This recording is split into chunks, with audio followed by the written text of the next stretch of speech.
오늘 설교의 제목은 아브라함의 복을 누리는 길이 열렸다라는 제목으로 말씀을 나눌 겁니다. 아브라함의 복을 누리는 길이 열렸답니다. 지난주 말씀 생각나시나요? 우리가 읽은 10절 바로 위에 보면 9절입니다.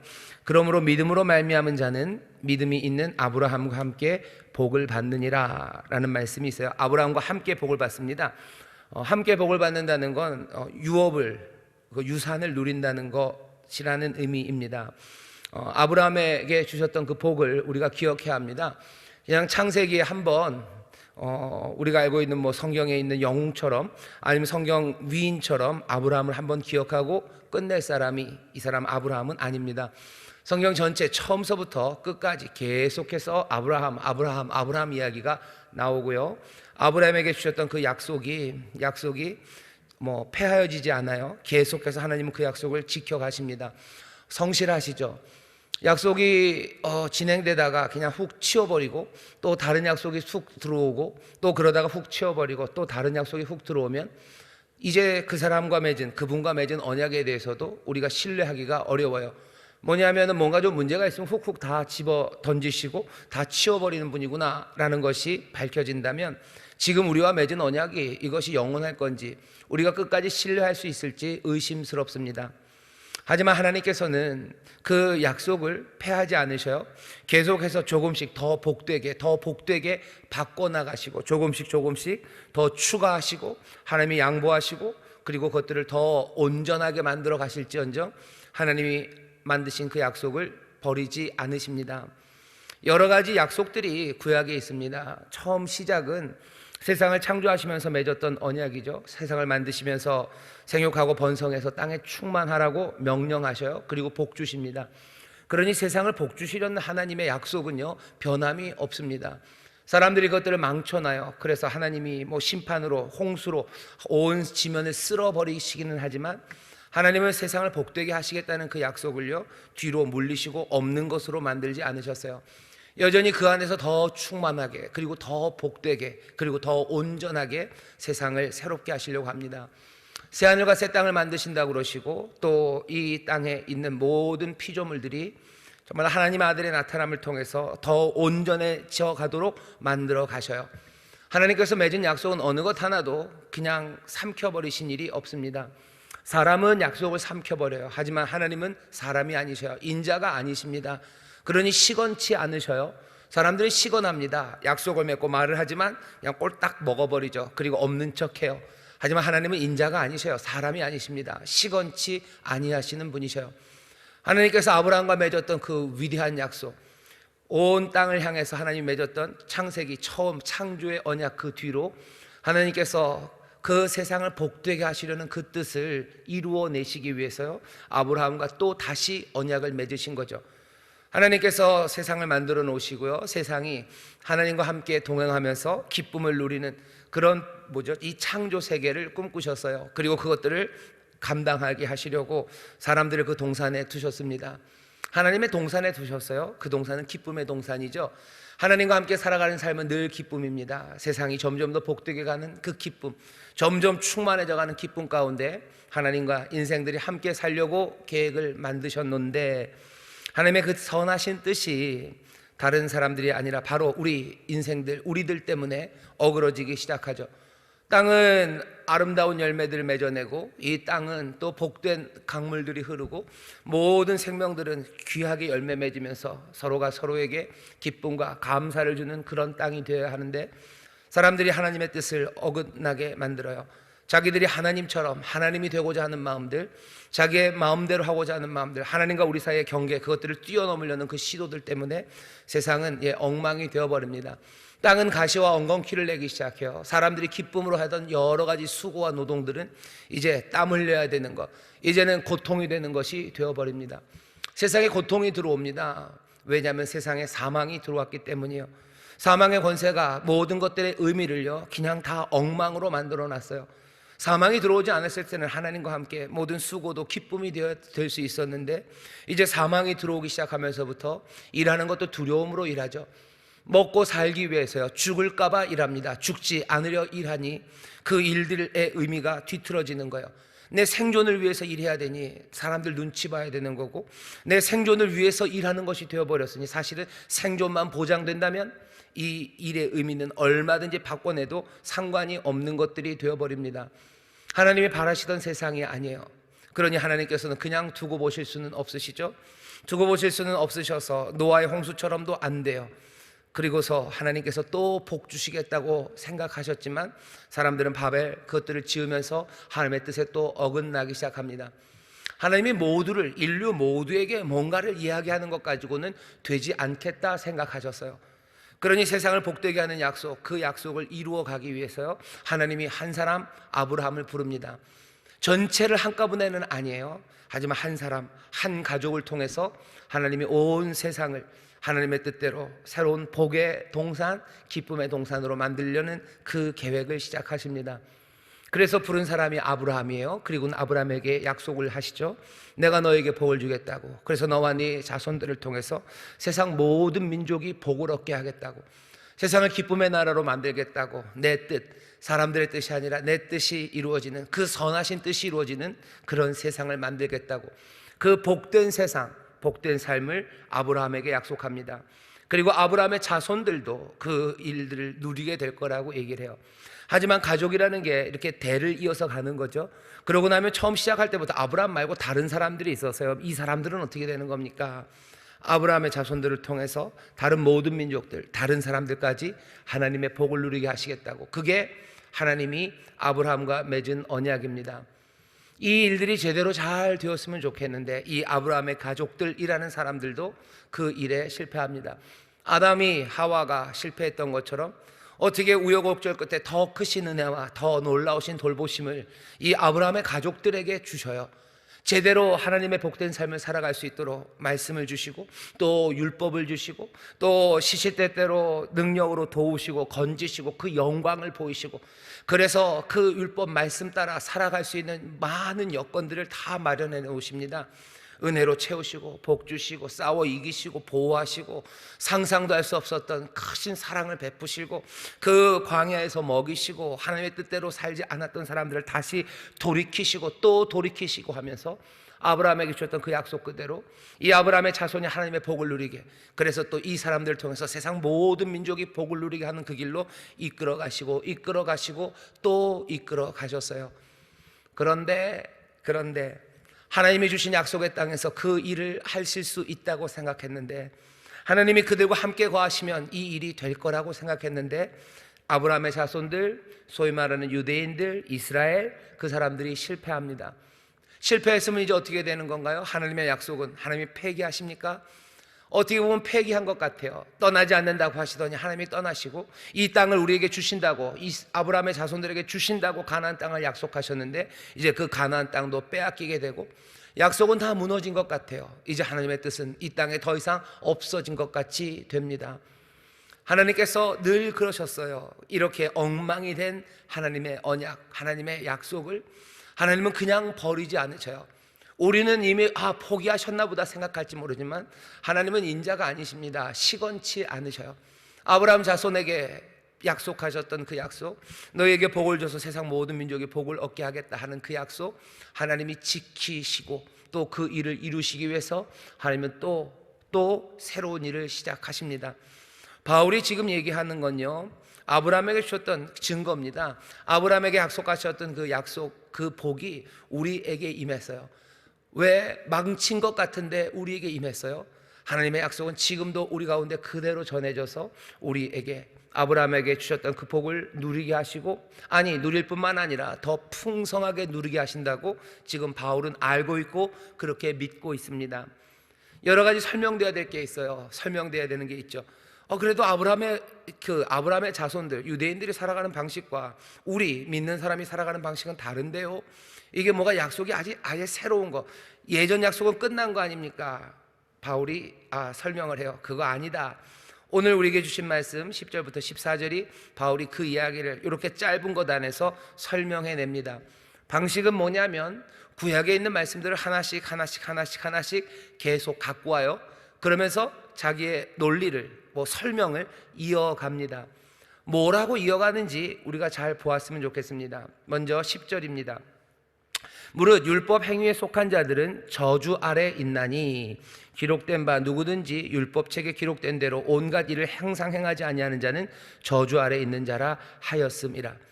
여기 있는 이 말씀 신명기 27장 26절의 말씀입니다. 여러분 성경 보시면 거기 뭐 이렇게 가나다라 기역 니은 디귿 이렇게 좀 붙어 있죠. 그리고 성경 아래 보면 거기에 구약의 어디인지 써 있는 그런 성경이 있을 겁니다. 신명기 27장 26절이라고 써 있을 거예요. 신명기 27장 26절에 모세를 통해서 하나님이 이렇게 말씀하셨었습니다. 이 율법의 모든 말씀을 실행치 아니하는 자는 저주를 받을 것이라 할 것이요 모든 백성은 아멘 할지니라. 하나님께서 주신 모세 율법이요, 이 율법의 모든 말씀을 실행하지 않는 사람은 저주 아래 있는 것이다. 백성은 아멘 할지니라. 왜? 지금 언약을 맺는 자리죠. 그러니까 그 조문이 이루어졌을 때 너도 동의해야 돼요. 아멘이냐? 백성들은 당연히 아멘 하죠. 모든 율법의 모든 것을 행하지 않는 사람은 저주 아래 있다고 아예 그 율법 책에 써 있어요. 그러니 왜 율법을 다 지켜야 복을 얻습니까? 아예 그게 처음서부터 그렇게 정해놨습니다. 율법이라는 건 그러니 그 안에 저주의 가능성을 품고 있습니다. 하나님이 우리를 저주하려고, 우리를 그러니까 잘 못되게 하려고 그것을 몰래 슬쩍 끼워 놓은 게 아닙니다. 아예 명시적으로 그렇게 해놨어요. 왜? 신명기식으로 말하면 길은 두 길이기 때문이에요. 하나는 온전히 주를 따르는 길이 있고 하나는 주님을 거역하는 길이 있어요. 둘 중에 하나 골라라죠. 복된 길, 저주의 길, 둘 중에 하나를 골라라 지금 얘기해요. 순종할 때는 마음을 다하고 성품을 다하고 힘을 다해서 주의 말씀을 따르고 순종하는 겁니다. 그게 아니라면, 모든 것에 다 순종하고 전심으로 주를 따르는 게 아니라면 이제는 복이 아니라 저주를 받을 거예요. 거기에 대해서 백성들에게 아멘 하라고 했습니다. 그러니 사람들은 아멘하고 하나님과 그 백성 사이에 언약이 맺어집니다.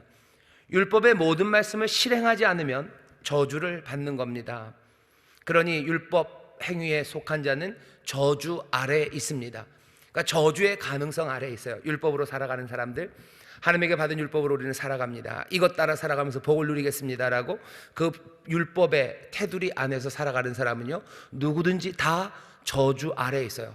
왜냐하면 그게 율법의 조항, 율법이 갖고 있는 그 항목이죠. 그러면 그 다음엔 어떻게 됩니까? 저주의 가능성이 있었는데요, 안타깝게도 그 저주의 가능성이요 실현이 됩니다.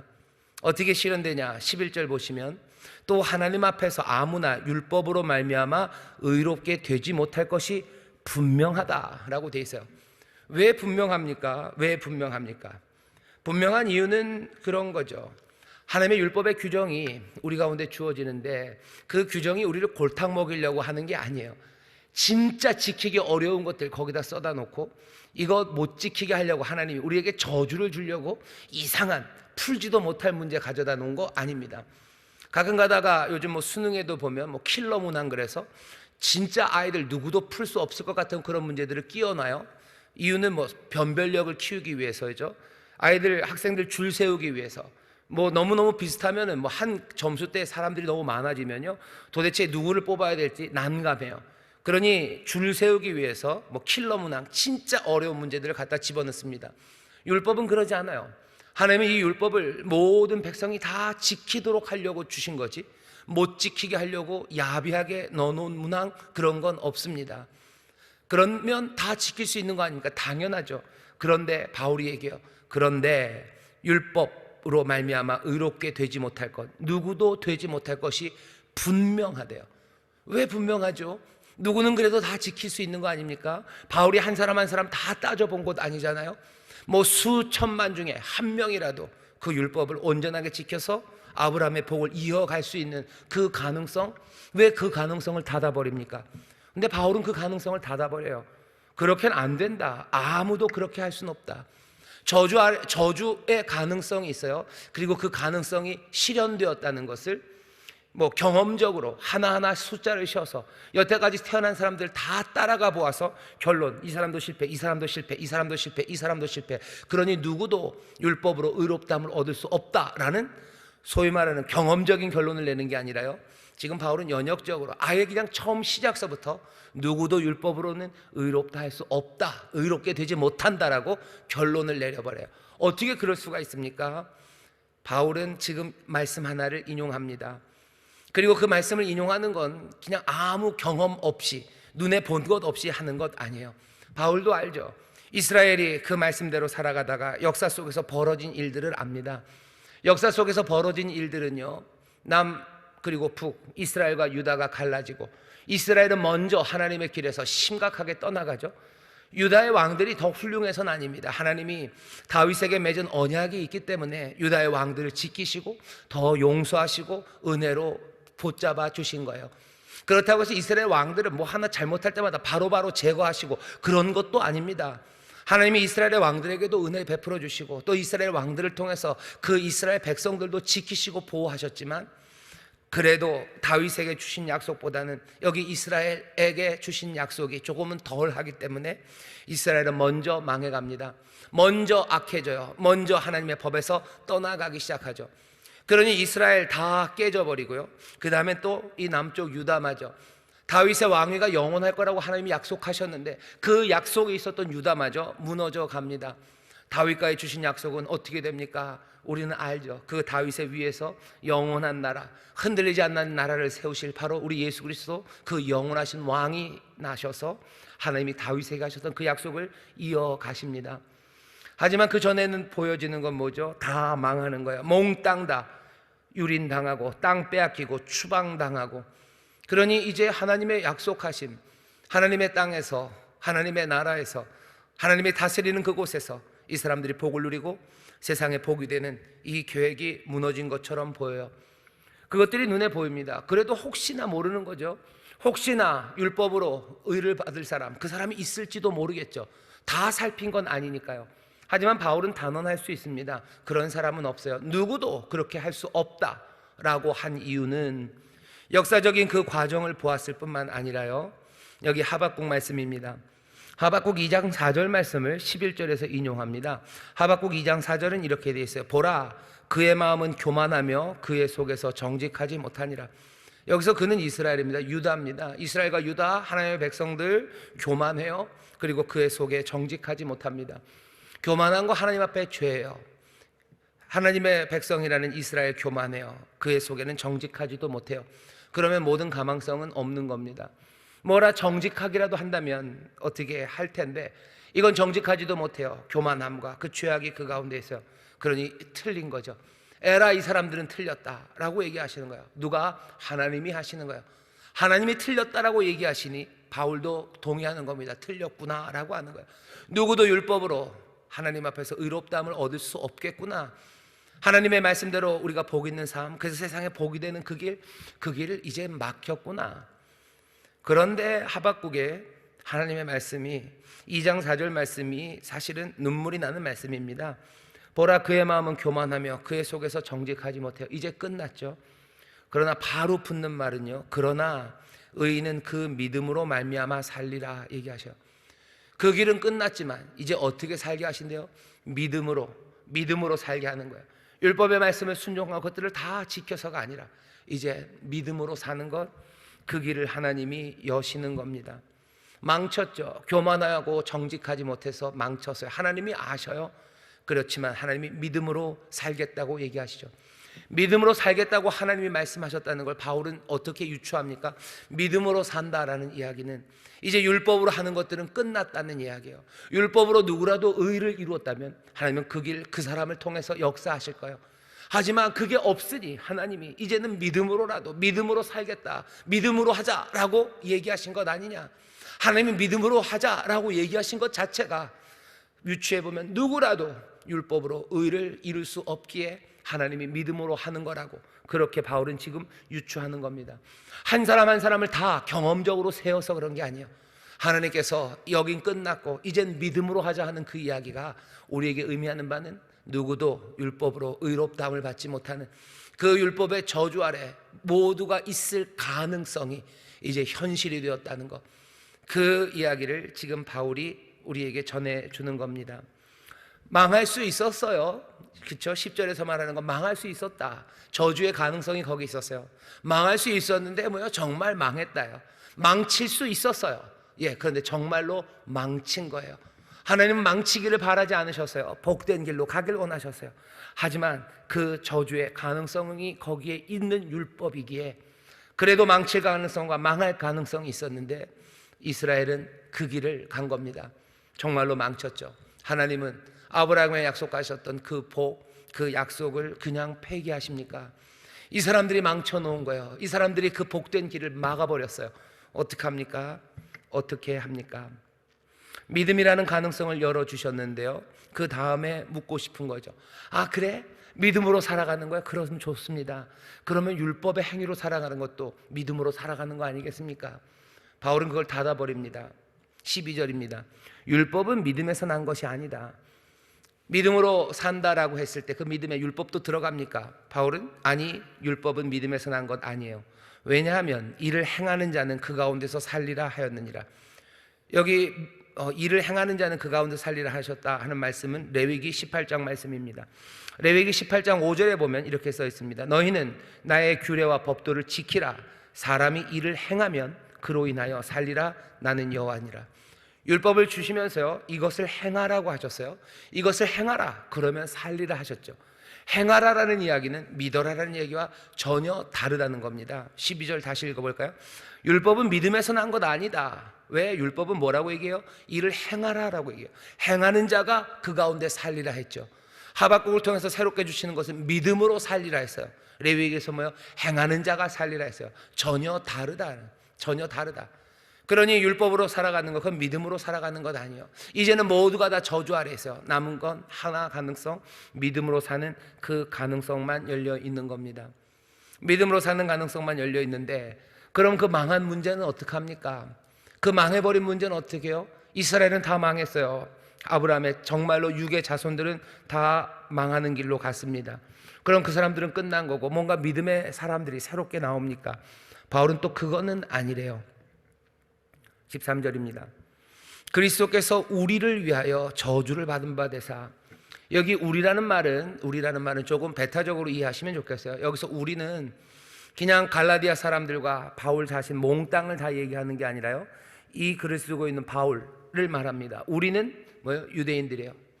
그리스도께서 우리를 위하여 저주를 받은 바 되사라고 얘기하는 거예요. 여기 우리는 이방인인 우리까지 포함하는 거 아닙니까? 아니요, 지금 이 맥락은 율법의 맥락이에요. 율법을 주실 때 다른 민족에게 주시지 않았어요. 유대인들에게 주신 율법입니다. 그러니 우리가 망쳐서 우리가 저주 아래 있어요. 사실은 유대인이 저주 아래 있게 되므로 사실은 모든 사람들도 다 저주 아래서 아직 나오지 못하는 겁니다. 하지만 하나님께서 구원의 길을 아브라함과 아브라함의 가족에게 먼저 초점을 맞췄던 것처럼 여기 그것들을 풀어내는 일도 지금 그런 식으로 얘기하는 거예요. 그리스도께서 우리를 위하여 저주를 받은 바 되사. 율법의 저주에서 우리를 속량하셨어요. 왜 이런 이야기가 가능합니까? 율법책에 기록된 대로 그 말씀 가운데 살아가지 못하면 저주 아래에 있는다 그랬죠. 우리가 그 저주 아래에 있어요. 근데 그리스도께서 우리를 위하여 그 저주를 속량하십니다. 그 저주를 속량하시는데 그것들을 뭘로 확인할 수 있어요? 예수님이 언제 우리의 저주를 속량하셨습니까? 예수님께서 그리스도가 십자가에 달려 돌아가셨기 때문이요. 바울은 그렇게 논증합니다. 나무에 달려 돌아가셨어요. 여기 하나 더 인용이 되죠. 신명기 21장 23절입니다. 나무에 달린 자는 하나님께 저주를 받았음이니라. 그리스도께서 하나도 율법의 길에서 떠나가신 일 없어요. 그런데도 나무에 달려서 저주를 받으셨다는 건 다른 것 아니에요. 우리를 위하여예요. 우리를 대신하여, 율법 아래 있어서 저주 아래 결국 있게 된 우리를 위하여, 우리를 대신하여 그 저주를 다 받으셨어요. 그러니 이제 더 이상 저주는 남지 않아요. 왜? 율법 아래 있는 사람들이 받아야 될 그 저주는 그리스도가 우리를 위하여, 우리를 대신하여 다 받으셨죠. 그러니 저주의 문제는 끝났습니다. 율법에서의 저주의 문제가 끝났다고 그러는 거예요. 그러니 이스라엘, 그러니 유대인들, 그 사람들 뭐예요? 이제 다시 아브라함의 복을 누리는 그 길에 새로이 설 수 있습니다. 저주가 해결되어 14절입니다. 이는 그리스도 예수 안에서 아브라함의 복이 이방인에게 미치게 하고, 왜죠? 그 길이 다시 열려야 되기 때문이야. 그 길이 다시 열렸어요. 그리고 또 우리로 하여금, 우리는 유대인입니다. 우리로 하여금 믿음으로 말미암아 성령의 약속을 받게 하려 함이니라. 여러분들 아시는 것처럼 예레미야, 에스겔, 요엘 계속해서 하나님이 그 망쳐버린 이스라엘 사람들, 그 유대인들에게 뭐라고 얘기하셔요? 언약이 끝난 것 같지만 아니다. 내가 언약을 갱신, 새 언약을 주겠다. 언약을 새롭게 하겠다요. 같은 약속입니다. 아브라함의 복을 누리는데 그 약속의 항목들이 좀 바뀌어요. 내가 너희들에게 주는 게 달라져요. 전에는 율법을 통해서 뭐 이렇게 살아라는 말씀만 주었다면 이제 언약은 새로워집니다. 그 조항들이 좀 바뀌죠. 주는 건 율법 말씀만이 아니에요. 내가 이제 주는 건 내 영을 너희에게 붓겠다고 얘기하셔요. 내 영을 너희 가운데 붓고, 그리고 또 너희에게 새 마음을 주어서 너희가 기쁨으로, 그리고 네 마음을 다해서 나를 사랑하고 순종하는 그 길로 나오게 하시겠다고 하나님이 새 언약을 얘기하셔요. 바울이 말합니다. 그때 언약 하셨던 것처럼, 그 언약을 받고 있어서 우리에게 그 영을 부으신다고 하신 것처럼 이제 어떻게 해요? 성령이라는 그 약속이에요. 성령의 약속은 이거는 동격이라고 이해하시면 돼요. 성령을 주신다는 그 약속이에요. 성령의 약속을 우리에게 받게 하셨어요. 우리가 성령을 받았어요. 그러니 하나님의 언약이 그대로 예레미야, 에스겔, 요엘 말세에 내가 내 영을 너희에게 부어준다. 에스겔에게 한 것처럼 너희에게 굳은 마음을 제하고 새 마음을 준다. 내가 너희에게 새 언약을 준다 하셨던 그 약속 그대로 하나님의 영을 우리에게 주시고, 또 너희에게는 믿음으로 살아가 아브라함 그 안에 들어와서 복된 길로 갈 수 있도록 그 길을 열어주셨다고 지금 바울이 얘기하는 겁니다. 그러니 아브라함의 복이요 이제 다시 시작돼요. 아브라함에게 주셨던 그 약속, 복되게 하시겠다는 그 약속, 그래서 복의 근원이 되게 하시겠다는 약속, 그리고 그 복이 누구에게까지? 이방인에게 미치게 하시겠다는 약속. 이방인은 그 복의 수혜자만 되는 것 아니라 이방인들도 그 길에 들어오면 이제 복받고, 그래서 또 이 이방인들도 복이 되는, 또 세상의 복의 근원이 되는 그 아브라함의 복을 함께 유업으로 받을 사람, 그 도도한 하나님의 역사의 강물에 너희도 들어오고 우리도 이제 다시 새롭게 들어갔다는 거예요. 그전에는 그 복된 약속이, 그 역사에 그 놀라우신 하나님의 은혜가 가로막혔어요. 아브라함의 자손들이 잘못해서 가로막혔어요. 여기서 누구도 헤어나올 수 없었어요.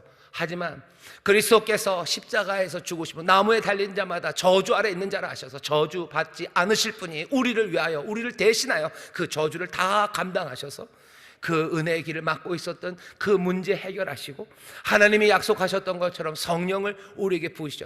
사도행전 2장에 보면 베드로가 설교합니다. 아버지로부터 약속하신 바 그 성령을 받아서 너희가 보는 것처럼 우리에게 그 성령을 부어주셨다고.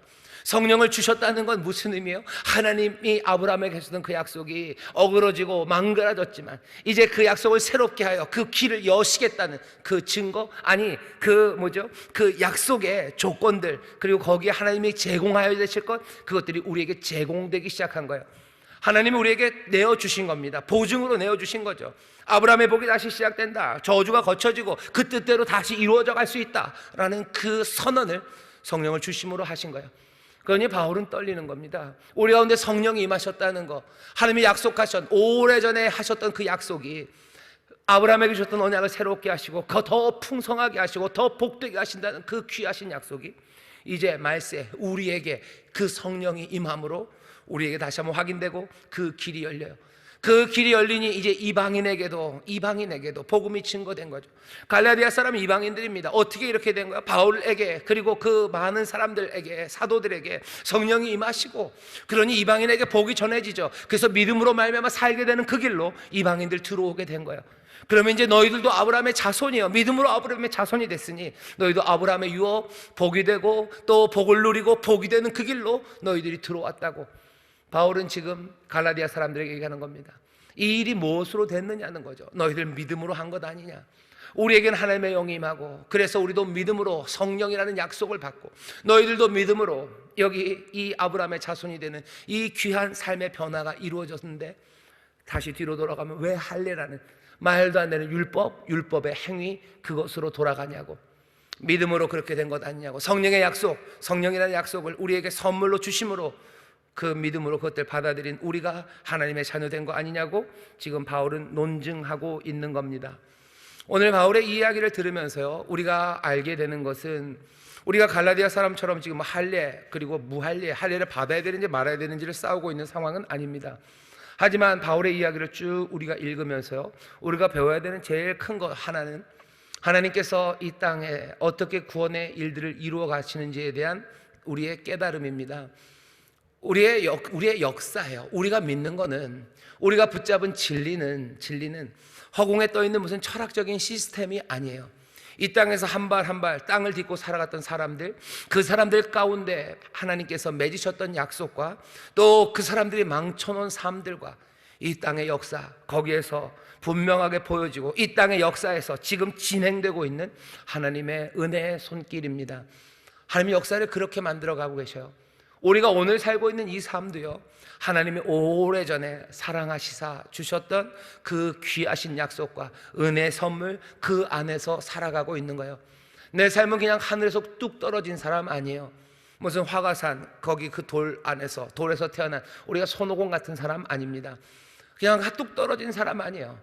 우리가 살아가는 이 삶에 하나님의 은혜와 그리고 하나님의 역사와 그리고 하나님께서 이루어 가시려는 그 역사의 물줄기 안에 내 삶이 있습니다. 그러니 내가 만들어내는 것 아니에요. 내가 만들어내고 내가 세워가는 것 아니에요. 이 귀하신 역사 안에서 나는 즐거워하고 감사하면서 또 나에게 주신 그 길을 따라서 나는 걸어갑니다. 내가 걸어가는 그 길 뒤로 내 자녀들이 또 걸어갈 거예요. 그 생각이 없으면 인생은 너무 먼지 같아요. 먼지처럼 그냥 훅 왔다가 훅 가버리는 거죠. 그냥 하늘에서 떨어진 먼지처럼 왔다가 먼지처럼 사라져 버리는 게 인생입니까? 내 삶은 그렇습니까? 우리의 삶은 그렇습니까? 아니죠. 오래전부터 우리가 붙잡은 진리는요, 태고죠. 오래전부터 지금 면면이 이어져 오고 있는 하나님의 은혜와 그리고 사람들의 삶, 그것이 우리에게 지금 전해져 있는 거예요. 이방인에게 그 복된 길이 열리고 그 복된 길 안에 들어온 사람들, 이 복의 근원이 되어서 전하고 또 전하며 우리에게까지 이 삶이 전해진 겁니다. 우리의 삶은 지금 하나님의 은혜가 작동하는 삶인데요, 이 은혜는 우리가 갑자기 태어나면서 온 게 아니에요. 이 땅에서 함께 살아가는 많은 사람들과 함께 우리는 그 은혜로 살아갑니다. 내 삶이 어디에서 와서 어디로 가는지 보기 시작하셔야 돼요. 나는 좀 특별할 거를 원하시죠? 저도 어렸을 땐 그랬던 것 같아요. 좀 특별하기를 원하죠. 그래서 무슨 피 검사를 해도, 혈액 검사를 해도 내 피는 특별할 것 같아요. 사람들 피는 빨개도 내 피는 파랄 것 같아요. 근데 아니에요. 코피 나는 거 보니까 빨개요. 생각은 그래, 코피는 빨갈지 몰라도 여기에서 뭐가 나면은 피는 파랄 거야. 아니요, 안 파랗더라고요. 빨갛더라고요. 혈액 검사라면 A, B, O식입니다. A형, B형, O형, A, B형 그러는데 사람들은 A, B, O로 되지만 내 피는 무슨 특별할 거야. 난 C형이나 아마 D형 이런 걸 거야. 그런데 아니더라고요. 그냥 저도 B형 이러더라고요. 나는 특별할 것 같고 나는 아닐 것 같지만 아니요, 그렇지 않습니다. 하나님의 은혜 안에 나는 한 사람으로 살아가요. 그러면 또 너무 초라한 거 아닙니까? 나에게 특별함이 없지 않습니까? 그렇지 않습니다. 오늘 우리 낮 예배에서도 설교한 것처럼 참빛이 세상에 와요. 각 사람에게 비추는 빛입니다. 이 땅에 영광이 오시고 빛이 오시는데 분명히 이 땅에 그리고 이 역사 안에 임하시지만 분명하게 얘기하셔요. 각 사람에게 임하시는 빛이라고 얘기하셔요. 온 인류를 한 번에 대하시지만 또 한 사람 한 사람을 대하셔요. 이 역사의 부르짖음에 하나님이 응답하시지만 한 사람 한 사람의 신음에도 하나님이 응답하십니다. 내 삶은 그 은혜 안에 있어요. 내 삶은 하나님께서 아브라함에게 주셨던 그 오래된 약속, 많은 사람들이 함께 거기서 울고 웃고 또 인생들이 명멸했던 그 약속 안에 있습니다. 우리는 하루아침에 태어났다, 하루아침에 사라지는 먼지도 아니고 우리는 하루 강아지도 아니에요. 우리가 붙잡은 진리는요, 하루아침에 선 진리가 아니고 누군가가 하나 그냥 기초 없는 곳에 세워놓은 진리 아닙니다. 우리가 갖고 있는 진리, 삶에 대한 이 가르침, 이것은 내가 깨달은 것 아니고 내가 만들어낸 것 아니고 여기 정말로 부인할 수 없는 역사로 흘러가는, 역사로 진행되고 있는 하나님의 은혜 그리고 하나님의 약속, 우리는 그 안에서 삽니다. 그게 오늘 말씀을 통해서 우리가 어쩌면 깨달아야 하는 바입니다. 그러니 우리는 분명하게 얘기할 수 있어요. 우리는 아브라함의 복을 누립니까? 예, 복을 누립니다. 올해 우리 교회 표죠. 복이 되는 복된 교회, 복이 되는 복된 삶. 그냥 아무렇게나 생각하는 복 아니고 이전서부터 흘러왔기 때문에요, 그 복이 무엇인지 우리는 훨씬 더 잘 알 수 있습니다. 그리고 그 복된 삶이 어떤 길인지 우리는 보아왔던 역사가 있어요. 우리와 같은 몸, 우리의 성정을 가진 사람들이, 같은 성정을 가진 사람들이 어떻게 그 복에서 벗어났는지, 어떻게 그 복을 누렸는지 우리는 쭉 보아온 사람들입니다. 가야 되는 길을 알아요. 진리를 알아요. 그리고 우리에게 그 생명이 있음을 우리는 확인한 사람들입니다. 복이 되는 복된 교회, 복이 되는 복된 삶, 아브라함의 복 안에서, 그 은혜의 물줄기 안에서 살아갔던 그 복된 사람들을 보시면서 그 은혜를, 그 복을 누려가시기를 주의 이름으로 축원합니다. 또 하나, 두 번째입니다. 마지막이 될 텐데요, 이 아브라함의 복된 길을 가로막는 문제가 생겼죠. 그 문제는 불순종의 문제입니다. 결국은 교만하고 정직하지 못한 거였어요. 그래서 가로막혔죠. 문제가 생겨요. 복된 길을 가로막는 문제가 있습니다. 그리고 복된 길을 가로막는 문제가 무엇으로 해결됩니까? 해결되는 건 십자가, 예수 그리스도의 십자가로 그 저주가 속량되고요, 그리고 약속하신 바 오시는 성령님의 은혜를 통해서 이 문제가 해결돼요. 우리가 하나님의 복을 누리는 길에 방해되는 것들이 무엇인지 보셔야 돼요. 우리도 여전히 교만하고 정직하지 못해서 그 복을 누리지 못합니까? 그럼 그것은 무엇으로 해결됩니까? 우리의 힘과 능으로 되는 것 아니죠. 이 문제를 해결하셨던 예수 그리스도의 십자가, 그리고 성령의 은혜와 그 능력이 이 문제를 해결할 겁니다. 우리의 삶의 문제를 그러니 다시 한번 보세요. 우리의 삶에 복된 것을 가로막는 게 뭘까? 우리의 삶의 복됨이라는 건 다른 건 아닙니다. 하나님께서 우리에게 주시는 생명의 풍성함이에요. 우리의 삶이 살만 나게 하는 거예요. 아까 어디죠? 우리 평신도 사역본부 신년 예배를 드리면서도 조금 말씀을 전했었는데, 살만 나게 하는 것, 정말로 사는 것처럼 살게 하는 것을 가로막는 것이 무언가 보시면 돼요. 그게 내 삶을 살만나게 해야 되는데, 내 삶이 살만나지 못하게 하는 게 뭔지 보셔야 돼요. 그리고 또 내 이웃들, 내가 복의 근원이 되어야 되는데, 가깝게는 내 자녀, 아니면 내 남편, 내 아내가 살만나지 못하게 하는 게 무언지 잘 보셔요. 아마도 꽤 많은 것은 나의 뭐겠습니까? 분노입니다. 내 분노가, 내 옹졸함이 내 자녀들을 살만나지 못하게 해요. 내 자녀들을 숨쉬지 못하게 합니다. 이것이 문제라면 내가 복의 근원이 되어야 되는데, 복의 근원이 되는 게 아니라 오히려 복을 가로막아요. 내가 이들을 살만나게 하고 더 기쁘게 해야 되죠. 남편이라면, 아버지라면 그렇게 해야 되는 거 아닙니까? 내 자녀에게 기쁜 삶 줘야 되는 거 아닌가요? 내 자녀가 정말 행복하게 살아가는 거, 그게 우리가 누리는 복이고, 또 내가 삶이 꿈꿔야 되는 거 아니겠습니까? 그런데 나로 인해서 더 힘들어져요. 나로 인해서 숨 확 쉬고 시원하고 상쾌한 숨을 쉬어야 되는데, 오히려 나 때문에 숨 못 쉬어요. 왜? 내 분노 때문이죠. 내 옹졸함 때문이죠. 이건 내가 가로막고 있는 문제입니다. 그렇다면 이 문제는 뭘로 해결됩니까? 무슨 좋은 아빠 되기 10주 코스로 해결되지 않아요. 그런 것으로 됐으면 갈라디아서도 그렇겠죠. 율법의 저주를 아빠 좋은 아빠 되기 10주 코스로 속량하시사 우리로 그 복된 길을 가게 하셨다고 그러셨겠죠. 그것으로 안 됩니다. 모든 사람은 다 율법 저주 아래에 있어요. 안 됐어요. 그러니 어떻게 해야 돼? 믿음으로 하는 거예요. 뭘 믿습니까?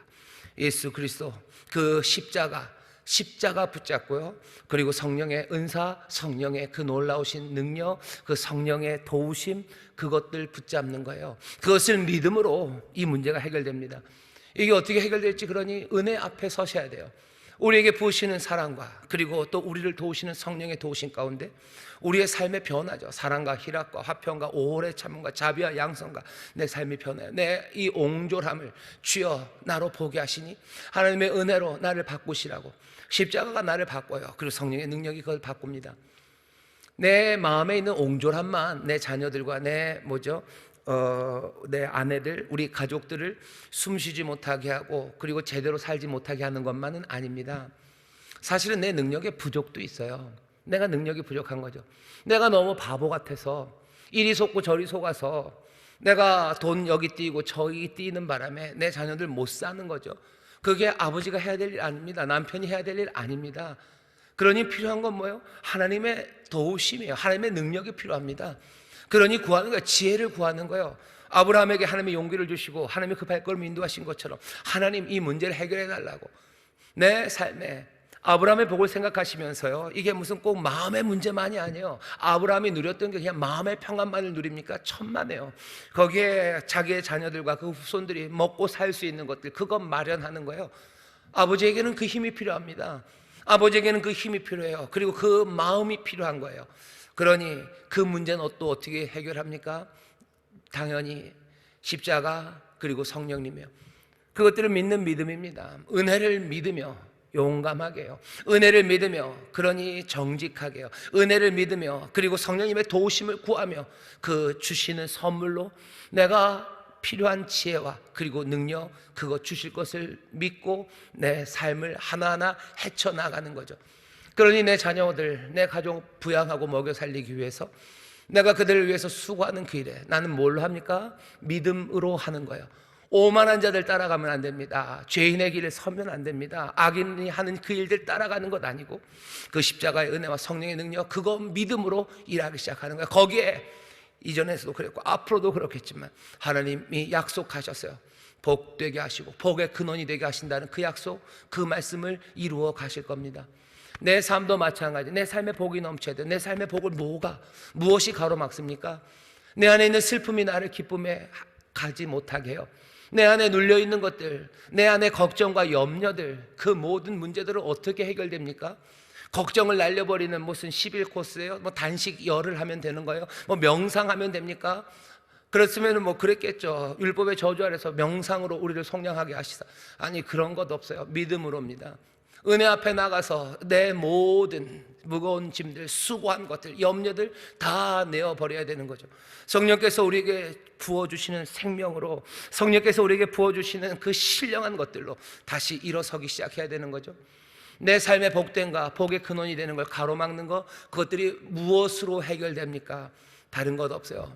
그리스도의 십자가 그리고 성령의 놀라우신 은혜와 그 은사, 그 능력으로 내 삶에 복이 되고 그리고 복을 누리는 내 방해가 되는 모든 문제들, 그 문제들은 해결됩니다. 오늘 우리가 어떻게 살아가는지를 이제껏 하나님의 은혜의 역사 안에서 봅니다. 내 삶에 하나님의 복이 넘칩니다. 우리로 하나님의 복의 근원이 되게 하는 것, 그거 분명합니다. 어디서? 이 땅에서, 이곳에서 하나님의 복을 누리고 복의 근원이 되게 하실 거예요. 가로막는 모든 문제는 뭘로 해결될 겁니까? 믿음입니다. 어떤 믿음이요? 예수 그리스도의 십자가를 믿으며 그 놀라우신 성령의 임하신 선물과 그 은혜와 은사와 그 능력을 믿으며 우리의 삶의 문제들은 하나하나 해결되어 가서 우리가 복의 근원이 되고 그리고 복을 누리는 그 삶을 누릴 수 있습니다. 오늘 설교의 제목이 그래서 뭡니까? 아브라함의 복을 누리는 길이 열렸어요. 길은 열렸습니다. 어떻게 누리는지 우리가 말씀을 통해서 확인합니다. 십자가 그 앞에 오셔요. 그리고 성령의 기름 부으심, 그것들을 놓치지 마셔요. 그것들을 믿음으로 우리의 삶이 복되게 되는 이 귀한 삶의 변화와 이 은혜와 선물을 놓치지 마시고 그 일들의 증인들로 서시고 또 그렇게 우리의 다음까지 이 약속, 이 복을 누리게 하는 그 일을 감당해내는, 우리가 달려야 되는 그 구간을 성실하게 달리셔야 돼요. 그리고 우리의 자녀들에게 넘겨줄 겁니다. 내가 달려야 될 건 내 표대, 거기에 뒤로 물러나지 말고 달리고 또 달리십시오. 성령님이 우리를 도우실 거예요. 믿음의 경주예요. 믿음의 경주, 거기서 물러서지 마시고 믿음의 경주, 정말로 십자가 성령 붙잡으며 복되고 또 복이 되는 삶 살아가는 여러분 되실 때 우리의 삶의 기쁨과 감사가 충만할 뿐만 아니라 이어지는 그 귀한 충만함을 보며 우리에게는 영원한 꿈들을 꾸고 또 하나님 앞에 영원한 감사를 올려드리는 그런 복된 하나님의 사람들, 복의 근원이 되는 하나님의 사람들 되게 하실 줄 믿습니다. 기도하겠습니다. 하나님, 십자가 그 놀라우신 은혜로 우리에게 부으시는 그 성령 하나님의 놀라우신 은혜로, 성령 주심의 은혜로 우리가 그 은혜를 믿음으로 하나님, 이제 열려진 복된 길, 아버지 하나님, 그 삶을 우리가 누리는 길이 열렸으니 주여 기쁨으로 정말로 감사와 감격으로 기도하며 전심으로 그 길을 걸어가는 자들 되게 하여 주옵소서. 아버지 하나님, 방해가 되는 것 만났을 때 주저앉지 말게 하시고 믿음으로 이겨나갈 때 주여 다른 것 아닙니다. 예수 그리스도 십자가 그 은혜와 긍휼하심과 자비하심을 믿는 믿음으로, 우리에게 선물로 주신 성령의 기름 부으심, 그 능력과 은사를 믿음으로 한 걸음 한 걸음 복된 삶, 아버지 하나님, 우리를 부르신 그 삶을 향하여 달려나가고 그렇게 행복하며 행복을 전하는 하나님의 사람들 되게 하여 주옵소서. 감사드리며 예수님 이름으로 축복하며 기도하옵나이다. 아멘.